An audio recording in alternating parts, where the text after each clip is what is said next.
Bienvenue les amis pour la première vidéo YouTube anecdote. Et oui les amis, comme je vous avais dit lors de ma FAQ, je vous avais dit que mes futurs concepts, ce serait pour renforcer notre lien, toi et moi. D'ailleurs n'hésite pas à la regarder cette vidéo si tu ne l'as pas vue. Et donc aujourd'hui, je vous ai demandé sur Instagram en story de raconter vos pires anecdotes que vous avez vécues en primaire, collège, lycée, bref, à l'école en général. D'ailleurs si tu veux participer à mes prochains concepts, n'hésite pas à t'abonner à mon Instagram, c'est là où tout va se passer. Et je voulais sincèrement vous remercier parce que j'ai eu pas mal de réponses et que c'est grâce à vous qu'aujourd'hui je puisse faire cette vidéo. Donc merci pour votre contribution et n'hésitez pas à participer pour mes prochains concepts. Comme ça plus on a, plus on rit. Avant que la vidéo commence, n'hésite pas à t'abonner, lâcher le petit like et le petit commentaire. Et également me dire quels autres concepts dans le domaine des anecdotes que tu voudrais avoir. Par exemple, ça pourrait être histoire d'horreur, histoire vécue pendant ton enfance. N'hésite pas à me dire la moindre idée que tu as dans les commentaires, ça m'aiderait énormément. Oh, les gars, comment je fais le youtubeur maintenant? Je connais les classiques maintenant, où je demande de m'abonner, etc.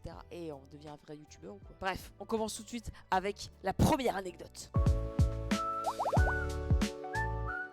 Alors faut savoir les gars, je découvre vraiment en même temps que vous, je n'ai vraiment pas lu. J'ai juste regardé il y avait combien de réponses, mais je vous jure que je n'ai pas lu la moindre réponse avant cette vidéo. Alors ça commence tout de suite, entre parenthèses il marquait c'est un shonen pour tous les gens qui se sont fait harceler, d'accord? En gros, j'étais au collège, sombre époque entre parenthèses. Et au collège les gens sont méchants entre eux, sauf que pour le coup, moi j'ai toujours pris beaucoup sur moi, et j'ai jamais trop parlé. Et arrivé en 6ème, un élève de la classe décide de me prendre un peu pour cible et de se moquer de moi à travers des insultes grossophobes. Bienvenue en école en 2026. Ah les gars, l'harcèlement, c'est quand même fou le taux d'harcèlement dans nos classes de nos jours. C'est un truc de fou. Et je suis sûr, le chiffre qu'on a actuellement, c'est même pas représentatif de la réalité parce qu'il y a beaucoup de gens qui le cachent. Bref, j'ai toujours eu des petites joues, mais voilà. Et sauf que je prenais beaucoup sur moi durant toute l'année. Mais je prévenais quand même d'arrêter parce que j'allais réveiller le champion du monde MMA qui sommeille en moi. Frérot, il allait réveiller le Cédric Doumbé dans son corps là, mon frérot. Tu vois, à chaque fois, il faisait des petits warnings. Il me disait attention, ça va arriver. Et donc, il a continué à chaque cours et durant l'année, puis un jour en fin d'année, j'ai décidé de dire c'était trop pour moi. Il a lancé une nouvelle insulte dans un vestiaire en sport. Et je me suis pas laissé faire. Je me suis approché de lui, il lui a mis une claque, il a sonné.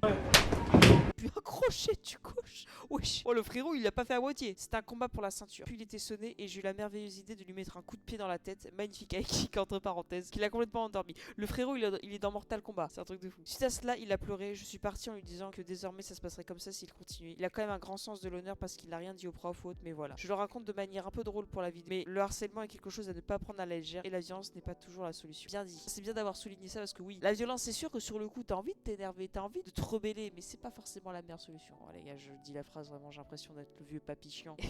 Et les amis, en parler c'est le plus important. Si vous souffrez de harcèlement ou quoi, c'est sérieux à travers une vidéo humoristique. Si vous souffrez de harcèlement, parlez-en à votre famille. Ou si c'est trop compliqué, à quelqu'un qui pourrait vous aider, que vous êtes proche, ça peut toujours vous aider. Ou sinon, il y a des appels téléphoniques gratuitement qui sont disponibles où il y a une personne qui sera dédiée et spécifiée pour vous. Donc voilà, n'hésitez pas. J'ajoute à ce qu'il y a des gens qui se sentent mal et qui ont besoin de défouler sur quelqu'un, c'est quelque chose qui est entendable mais pas légitime. Des psychologues existent gratuitement pour les étudiants, 12 séances gratuites, n'hésitez pas à vous faire aider. Bah, il a tout bien dit ce monsieur, dis donc. Et il veut prendre ma place directement, vas-y, pose-toi sur la chaise et fais la vidéo à ma place, y a pas de souci. Je prends pas mal. Et voilà, surtout quand on est jeune, quand on est étudiant, on a accès aussi à certains privilèges pour accéder aux psychologues, à certains psychologues en France, etc. Donc n'hésitez pas avant de passer par la violence, de passer par la parole. C'est toujours le plus important. Et bah les gars, j'ai l'impression d'être dans Naruto Shippuden pour la première anecdote. On passe directement à la seconde anecdote. Alors, j'étais en classe de 3ème et j'avais ma bande de potes. Dans ma classe, il y avait un mec qu'on va appeler Bernard. Bonjour Bernard. Dites bonjour Bernard. Et qui était pas cool avec nous. Ne dites pas bonjour à Bernard finalement. Mais pas seulement. C'était le genre de mec que tous les profs surveillants connaissaient mais pas pour les bonnes choses. Comportement, ne travaille pas, mauvaise note. À cette époque-là, j'étais pas la fille la plus efféminée. J'étais en mode parcours, comme ça un peu. Pendant la récréation et tout, sombre époque. Et donc ce Bernard traitait mon ex qu'on appelait Marc. Bonjour Marc. Est-ce qu'on va l'appeler Marc quand même? Traitait mon ex de gay car il était sorti avec moi. Marc faisait partie de mon groupe de potes. En gros, Bernard se moquait de moi à travers Marc et se moquait de lui par la même occasion. Nous on était des gens assez chill, donc on ne disait rien mais les profs s'en doutaient. Un jour en cours d'anglais, j'étais assise au premier rang avec mes amis et Bernard était assis juste derrière moi. Durant le cours, il disait que j'avais une tête de poisson ou quelque chose comme ça. Et je commençais vraiment d'avoir marre et doucement les larmes montaient. Au bout d'un moment, j'en pouvais plus. Je me suis levée et je lui criais dessus. On aurait dit qu'un démon sortait de moi. Frérot, l'exorciste sortait de la salle de cinéma là, il prenait possession de ton corps. Je lui ai dit un truc du genre ferme-la un peu, tu nous énerves, tu vois pas que personne peut te saquer dans la classe. Ouf. On dirait tension dans la vie à des cœurs brisés là mon frère. Tu fais chier tout le monde et on en a marre de toi. Ça dit les termes là. On voit qu'on en a marre là. Imagine ça avec les larmes aux yeux, la morphe qui coule et tout. Et là paf, je lui ai mis une claque. On est tous en plein cours, je le rappelle. Faut avoir quand même confiance en soi pour faire ça parce que moi frérot, j'aurais jamais fait ça de ma vie. J'aurais fermé ma gueule et j'aurais subi comme une merde finalement. Les autres élèves me soutiennent et acquiescent et en me remerciant d'avoir dit ça tout haut, que tout le monde pensait tout bas. Et l'enseignante envoie Bernard chez le CPE. Pendant ce temps, je sors me calmer dans le couloir et 5 minutes après c'était la fin du cours. Donc je rentre en classe prendre mes affaires. L'enseignante vient me voir, me prend dans ses bras, me chuchote. De toute façon, lui, il peut parler avec son parallépipède rectangle. Wesh, ouais. Le mot il vient de loin. Avec son parallépipède rectangle à la place du nez. Une goat. Wesh, même la prof elle se met à buddy carrément.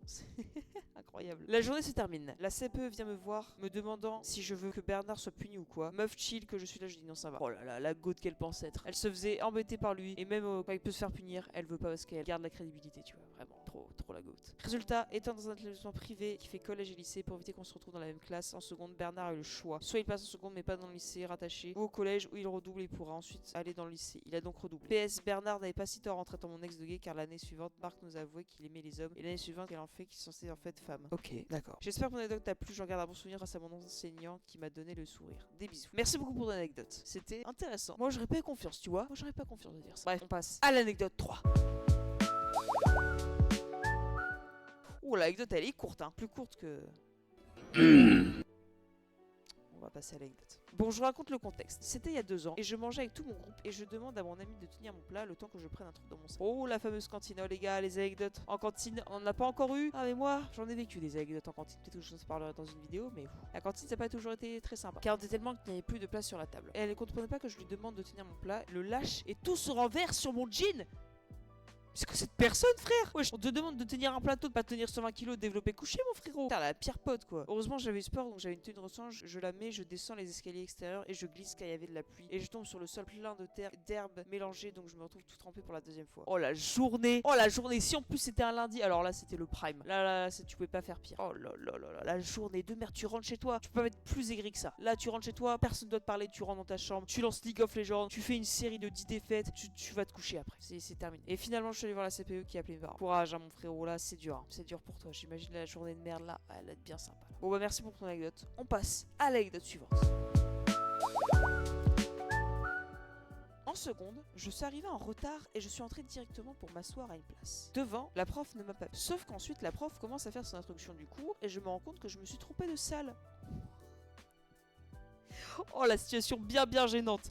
Waouh, le moment où tu te rends compte. Oh les gars, le nombre de fois où moi, tu vois, j'arrive un petit peu en retard, je toque et vous connaissez la suite, tu vois. Je rentre et je vois que ce n'est pas ma classe. Et tu as fait un moment où tu fais pardon et tu fermes la porte directement. Et t'entends les rires derrière. Ça fait mal. Sauf que là, c'est pire. Le mec, il est directement dans la classe et c'est dans le cours qu'il s'en rend compte. Alors là, j'ai jamais vécu ça. Car la prof parlait un peu espagnol, mais en fait, c'était de l'italien. Ensuite, elle a demandé à chaque élève de se présenter, mais moi, j'étais foutu car je connaissais rien d'italien et j'étais le 4e à passer alors que j'ai juste écouté ce que je disais les 3 premiers et j'ai un peu répété ce qu'ils ont dit. Sauf que la prof a ensuite m'a posé une question que j'ai pas compris. Alors j'ai joué la carte du bluff. Le frérot il a sorti le Patrick Bruel là, le même, je sais pas si vous connaissez. Je sais pas si c'est sympa de parler de Patrick Bruel en ce moment.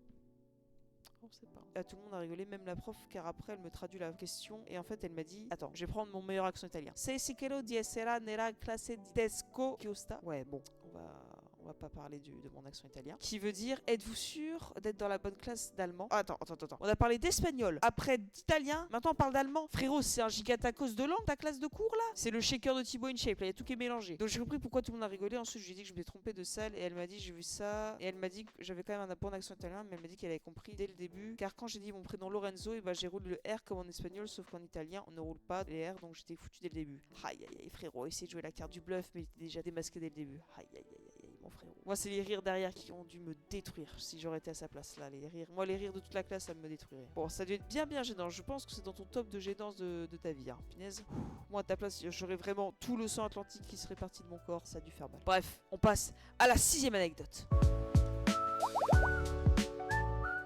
Bonjour, j'espère que tout va bien de ton côté. Bah ça va très bien, merci beaucoup. Je voulais réagir pour ta vidéo sur les anecdotes scolaires. Ah bah elle dit son prénom. Je m'appelle Anne-Sophie, j'ai 30 ans. Ok. Cette histoire date du collège en région bordelaise. Oh, Bordeaux. Alors entre parenthèses, j'adore cette ville. Franchement, quand je voulais chercher un appartement, c'était soit Bordeaux ou soit Lille. Tellement une belle ville. J'avais un professeur de français en 5e qui était assez particulier, autant dans son look vestimentaire que dans son comportement. Quand on faisait trop de bruit en classe, il prenait une petite cloche et la secouait et hurlait mais taisez-vous! Taisez-vous! Le même.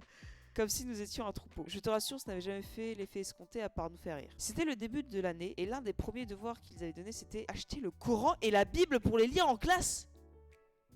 Un peu problématique mon ref. Le lendemain, tous mes parents indignés sont venus au collège en disant mais vous ne vous rendez pas compte, l'école est laïque, nous ne devons pas parler de religion à l'école, c'est n'importe quoi. Il n'y a jamais eu autant de monde dans le bureau du CPE ce jour-là. Pareil, quand on était trop turbulent, il nous disait de mettre notre main en regroupant tous nos doigts et il nous tapait dessus avec une règle de fer. Wesh, on est en 1940 là, on est à l'époque de nos grands-parents. Un père d'élève a porté plainte pour violence contre lui car il avait fait mal à son fils. Bref, un petit fou. Il était connu pour être spécial et ça depuis des années. PS, ce n'est pas grâce à lui que j'ai appris quoi que ce soit, il est perdu. Bisous. Ah les profs comme ça on les connaît, hein. Les profs très vieux jeu, j'en ai connu, ça a été un fiasco. Parce que moi les gars, je faisais partie souvent de la team de moi je révise la matière si j'aime bien le prof, tu vois. Si j'aime pas le prof et j'aime pas la matière, bah alors là mon frérot, ça passe jamais au-dessus de 10. Hein. Ça je te le dis, la moyenne elle passait jamais au-dessus de 10. Donc heureusement que j'ai pas eu ce prof parce que alors là mon frérot, j'aurais eu les pires notes de ma vie, hein, je pense. Allez donc merci beaucoup Anne-Sophie pour l'anecdote et on passe tout de suite à la prochaine anecdote.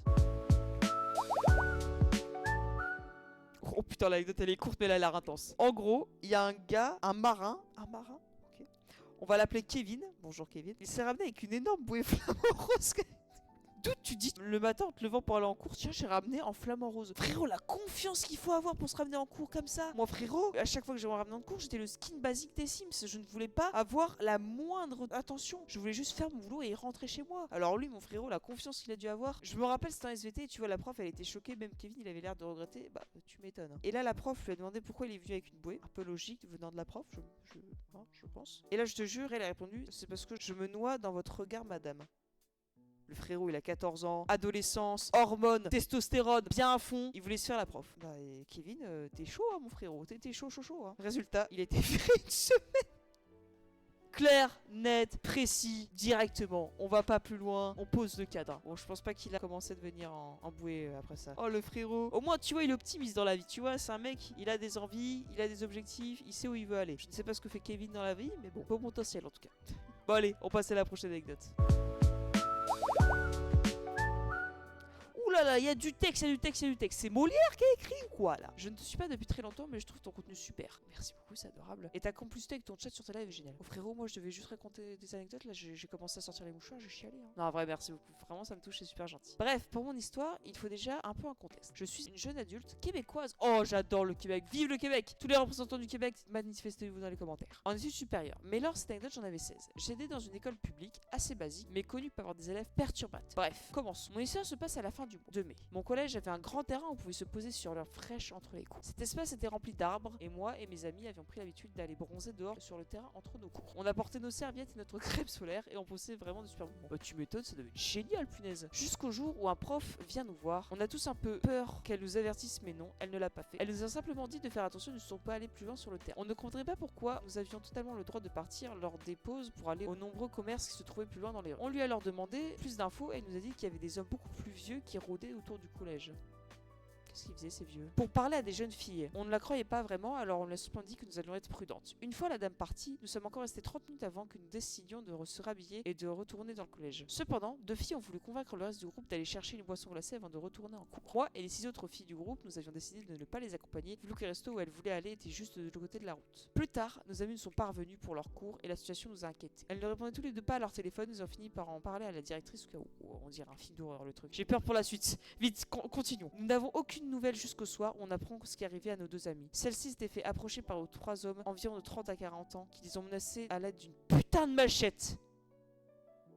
C'est un film d'horreur le truc. Mes deux amis se sont retrouvés à devoir donner tous leurs bijoux, téléphone et même leurs chaussures. Heureusement elles allaient bien, seulement un énorme trauma. Voilà, j'espère que cette anecdote t'en aura plu. Je me demande encore ce qui arriverait si je les avais accompagnés. Bref, passe une bonne vidéo à toi et à tous ceux qui regardent cette vidéo. Très gentil, merci beaucoup pour ton anecdote, c'est très gentil. Mais par contre, je me suis posé cette question pendant l'anecdote, c'est si vous serez ramené genre où là vous serez 8-9 j'imagine du coup. Je pense que ce serait passé différemment. Mais là 2-3 ouais tu pouvais rien faire. Oh le trauma qu'elles ont dû avoir. Mais il y a des gens c'est des fous. Hein. Oh les pauvres gosses, une machette et tout à 16 ans. Oh là là là là quel enfer. Vraiment des sales types ces gens-là, mon dieu. Bah merci beaucoup pour ton anecdote. On passe tout de suite à la prochaine anecdote. Quand j'étais au collège, je jouais à chat avec des amis lors de la pause. Et il faut savoir qu'au collège, il y avait un escalier en extérieur pour accéder au bâtiment. Mais lors des pauses, on avait interdiction d'être dans le bâtiment. J'étais dans cet escalier et la personne qui chassait était en bas de celui-ci. Ma seule option était d'enjamber la rambarde pour sauter du premier étage et atterrir dans la cour. Frérot, il s'est cru dans Assassin's Creed. Il voulait faire le saut de l'aigle, tu vois. C'est ce que j'ai fait sans problème, mais une surveillante m'a vu de l'autre bout de la cour et m'a mis 1 heure de colle. Mais ce n'est pas fini. Je devais faire des travaux d'intérêt général avec les femmes de ménage, sauf qu'en arrivant dans leur local et en leur racontant l'histoire, je trouvais que c'était pas cool. Du coup, au mieux, j'ai bu le thé et mangé des gâteaux avec elles dans leur salle. Bah bénef finalement. Attends frérot, au final sa punition c'était manger des gâteaux et boire du thé avec elle. Bah chill au final. Bah frérot moi je vais faire ça plus souvent. Je suis plus au collège hein, pour les gens qui se posent la question, j'ai fait internat. Bah merci beaucoup pour l'anecdote. Oh les gars on est déjà à la dernière anecdote. Oh non, tristesse. Alors avant que la vidéo se termine, merci beaucoup d'avoir participé, c'était génial. N'hésitez pas à participer à mes prochains concepts en vous abonnant à mon Instagram. Et voilà, merci beaucoup d'avoir pris le temps, c'est très gentil d'avoir raconté vos histoires, vous racontez bien dis donc. Allez, on passe à la dernière anecdote. À cause d'une blessure au skatepark où je me suis retrouvée avec une botte de marche et des béquilles, je ne suis pas allée en cours pendant un mois. Et en revenant, je suis tombée dans le grand forum là où il y avait tous les élèves qui attendent le matin. Bien à l'entrée en plus. Tout ça le jour où je suis retournée, il pleuvait, j'étais encore avec la botte et béquilles. La tristesse quand même. Tu vas pas en cours pendant un mois à cause de béquilles, tu t'es fait mal et tout. Tu reviens tout frais, tout neuf, tu te refais mal. La vie, elle est hala avec toi. Elle est hala, je te le dis. Hein. Moi, ça m'a rappelé une anecdote, les gars, par rapport à des blessures et tout. Je m'étais blessé en faisant du skate. Depuis ce temps-là, les gars, je n'ai jamais remis un pied sur un skate de ma vie. Je crois que ça fait au moins 10-11 ans. En gros, tu vois, j'étais en descente au skate et je suis tombée. Peut-être la première sur le bitume. Et la chance que j'ai eue, c'est que tu vois, la plaie qui s'est mise sur mon nez, qu'est-ce qu'elle avait comme forme? Un point d'exclamation. Ce n'est pas une blague. Vraiment, ça faisait ça, ça. Un sketch, le truc. Et du coup, les gars, pendant des mois, dans mon école, j'avais le surnom de point d'exclamation. Top. C'était cool finalement, des bons moments. Mais tu vois, je pourrais me faire mal comme tout le monde. Je peux avoir une énorme plaque dégueulasse sur la gueule. Non, moi, fallait que ça fasse un point d'exclamation, tu vois. Pourquoi je ne sais pas. Qu'est-ce que ça voulait dire? Peut-être que ça voulait dire un truc sur mon avenir, je ne sais pas. En tout cas, merci beaucoup à tous d'avoir participé à cette vidéo. J'espère que la vidéo vous aura plu. Si vous voulez d'autres vidéos de concepts comme ça, n'hésitez pas à vous abonner, lâcher le petit commentaire, lâcher le petit like et me dire quels autres concepts vous voudrez avoir. N'hésitez pas à regarder mes autres vidéos et ma vidéo de retour, ma FAQ. Et on se retrouve très rapidement pour la prochaine vidéo. C'était Cheto. Des bisous!